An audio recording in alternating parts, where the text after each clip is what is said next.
Tahukah kamu, Presiden Venezuela Nicolas Maduro ditangkap Amerika Serikat bukan karena narkoba, tetapi menurut politisi Amerika sendiri, karena minyak terbesar di dunia. Bayangkan ini, seorang presiden yang masih menjabat, kepala negara berdaulat, ditangkap oleh negara lain, diterbangkan ribuan kilometer, dan dipenjara. Amerika Serikat punya satu alasan resmi. Presiden Amerika Serikat, Donald Trump, menyatakan bahwa Nicolas Maduro ditangkap karena narkoterorisme dan perdagangan narkoba.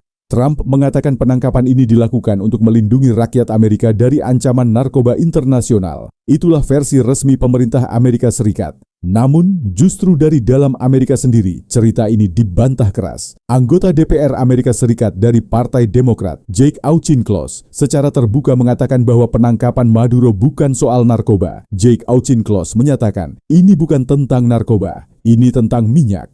Ia menjelaskan alasannya dengan sederhana. Menurut Jake Auchincloss, krisis narkoba terbesar di Amerika Serikat bukan kokain, melainkan fentanyl. Dan fentanyl tidak berasal dari Venezuela. Karena itu, menurutnya, alasan narkoba tidak masuk akal. Ia bahkan menyebut operasi ini sebagai pertumpahan darah demi minyak. Lalu muncul pertanyaan besar, kenapa Venezuela? Jawabannya ada pada satu fakta penting. Venezuela adalah negara dengan cadangan minyak terbesar di dunia. Lebih besar dari Arab Saudi, lebih besar dari Rusia. Selama Nicolas Maduro berkuasa, perusahaan minyak Amerika Serikat tidak bebas mengakses minyak Venezuela. Ada sanksi, ada pembatasan, ada konflik kepentingan, dan disinilah kecurigaan semakin kuat. Setelah Maduro ditangkap, Donald Trump, Presiden Amerika Serikat, menyatakan bahwa Amerika akan membantu mengelola kembali Venezuela, termasuk sektor energi dan minyaknya. Pernyataan ini memicu kritik tajam dari Partai Demokrat. Mantan Wakil Presiden Amerika Serikat, Kamala Harris, menyatakan bahwa penangkapan Maduro adalah tindakan berbahaya dan tidak bijaksana.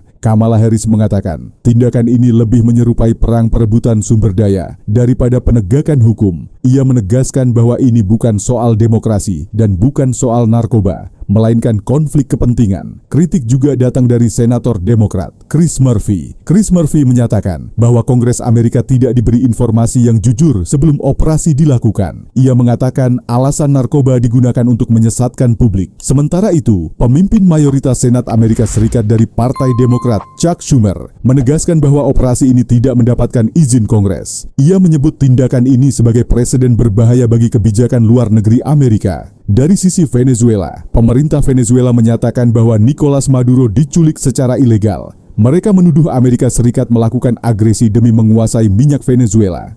Pemerintah Venezuela menyebut ini bukan penegakan hukum, melainkan penjajahan gaya baru. Masalahnya tidak berhenti di situ. Menurut para pakar hukum internasional yang dikutip media global, seorang presiden negara berdaulat tidak boleh ditangkap secara sepihak tanpa mandat internasional. Tindakan seperti ini dinilai melemahkan hukum internasional dan menciptakan presiden berbahaya. Pertanyaannya sekarang sederhana, tapi menakutkan. Jika seorang presiden bisa ditangkap karena kepentingan negara kuat, lalu siapa yang benar-benar aman? Hari ini Venezuela, besok bisa negara lain, dan selalu dengan alasan yang terdengar benar. Menurut kamu, pernyataan siapa yang paling benar? Pemerintah Amerika Serikat yang mengatakan ini soal narkoba, atau politisi Amerika sendiri yang mengatakan ini soal minyak? Dan satu pertanyaan terakhir, kalau negara dengan sumber daya besar bisa diperlakukan seperti ini, apakah hukum internasional masih punya arti? Tulis pendapatmu di komentar.